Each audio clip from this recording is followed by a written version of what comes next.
There's no feeling more intense than starting over. If you deleted your homework the day before it was due, as I have, or if you left your wallet at home and you have to go back after spending an hour in the commute.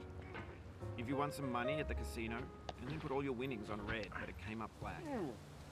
If you got your best shirt dry cleaned before a wedding and then immediately dropped food on it. If you won an argument with a friend and then later discovered that they just returned to their original view. Starting over is harder than starting up. If you're not ready for that, like if you've already had a bad day, then what you're about to go through might be too much. Feel free to go away and come back. I'll be here.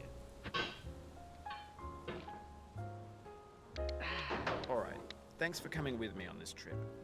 I'll understand if you have to take a break at any point. Just find a safe place to stop and quit the game.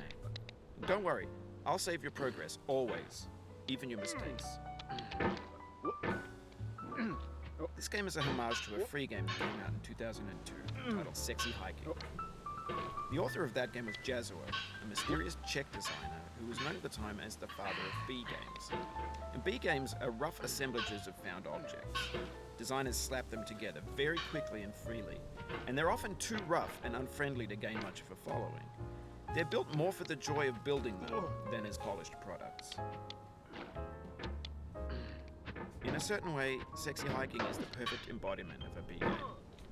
It's built almost entirely out of found and recycled parts, and it's one of the most unusual and unfriendly games of its time.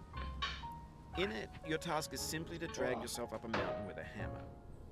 And that act of climbing, in the digital world or in real life, has certain essential properties that give the game its flavor. No amount of forward progress is guaranteed. Some cliffs are too sheer or too slippery. And the player is constantly, unremittingly in danger of falling and losing everything. Anyway, when you start Sexy Hiking, you're standing next to this dead tree that blocks the way to the entire rest of the game. It might take you an hour to get over that tree, and a lot of people never got past it. You prod and you poke at it, exploring the limits of your reach and your strength, trying to find a way up and over. And there's a sense of truth in that lack of compromise. Most obstacles in video game worlds are fake. You can be completely confident in your ability to get through them once you have the correct method or the correct equipment or just by spending enough time. In that sense, every pixelated obstacle in Sexy Hiking is real. The obstacles in Sexy Hiking are unyielding, and that makes the game uniquely frustrating. But I'm not sure Jazuo intended to make a frustrating game. The frustration is just essential to the act of climbing, and it's authentic to the process of building a game about climbing. A funny thing happened to me as I was building this mountain. I'd have an idea for a new obstacle, and I'd build it, test it, and it would usually turn out to be unreasonably hard. But I couldn't bring myself to make it easier. It already felt like my inability to get past a new obstacle was my fault as a player rather than as a builder. Imaginary mountains build themselves from our efforts to climb them, and it's our repeated attempts to reach the summit that turns those mountains into something real. When you're building a video game world, you're building with ideas, and that can be like working with quickset cement. You mold your ideas into a certain shape that can be played with, and in the process of playing with them, they begin to harden and set until they're immutable, like rock. And at that point, you can't change the world. Not without breaking it into pieces and starting fresh with new ideas. For years now, people have been predicting that games would soon be made out of prefabricated objects, bought in a store and assembled into a world. And for the most part, that hasn't happened, because the objects in the stores are trash. I don't mean they look bad or that they're badly made, although a lot of them are. I mean they're trash in the way that food becomes trash as soon as you put it in the sink. Things are made to be consumed and used in a certain context, and once the moment is gone, they transform into garbage. In the context of technology, those moments pass by in seconds. Over time, we've poured more and more refuse into this vast digital landfill that we call the internet. It now vastly outnumbers and outweighs the things that are fresh and untainted and unused. When everything around us is cultural trash, trash becomes the new medium, the lingua franca of the digital age. And you can build culture out of trash. But only trash culture. B games, B movies, B music, B philosophy. Maybe this is what digital culture is. A monstrous mountain of trash, the ash heap of creativity's fountain. A landfill with everything we ever thought of in it. Grand, infinite, and unsorted.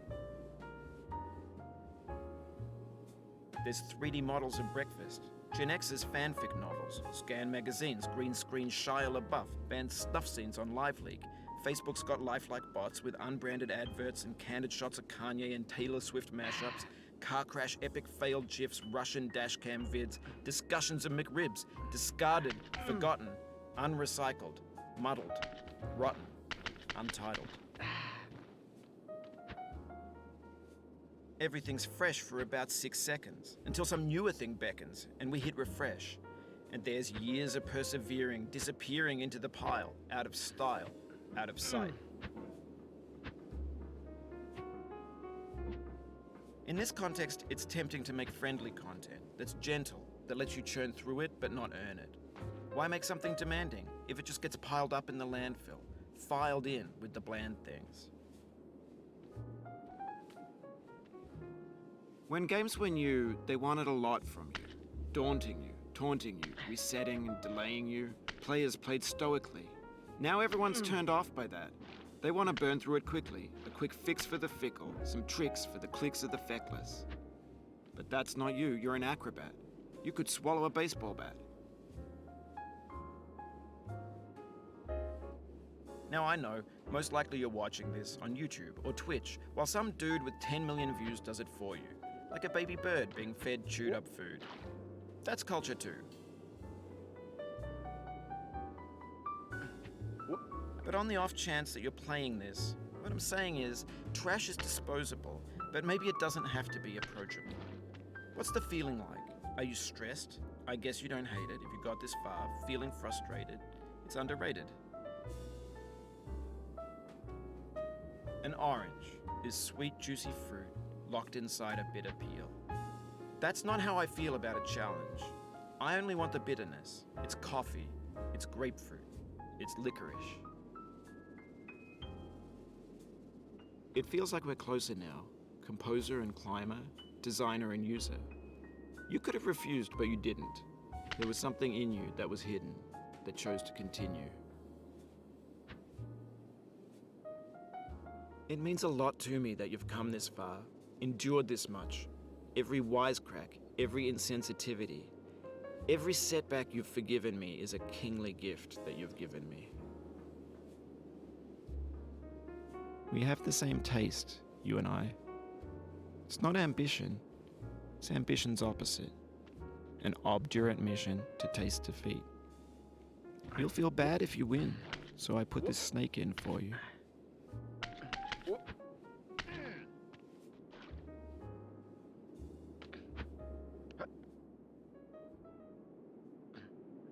No.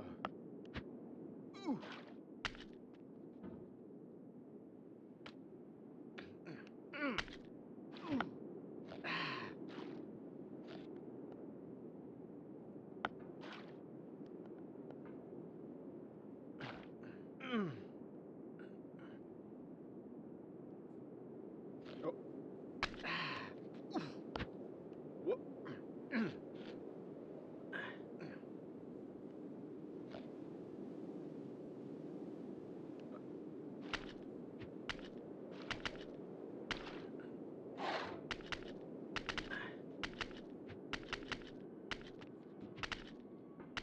Have you thought about who you are in this? Are you the man in the pot, Diogenes? Are you his hand? Are you the top of his hammer? I think not. Where your hand moves, the hammer may not follow, nor the man, nor the man's hand. In this you're his will, his intent, the embodied resolve in his uphill ascent. Now, you've conquered the ice cliff, the platforms, the church, and the rectory, the living room and the factory, the playground, the construction site, the granite rocks, and the lakeside.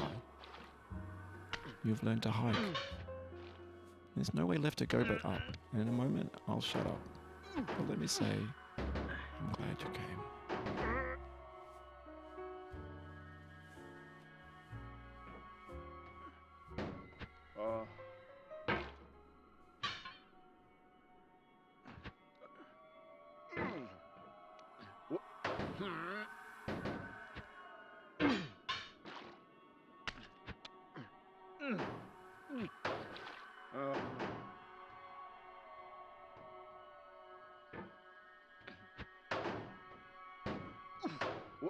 No.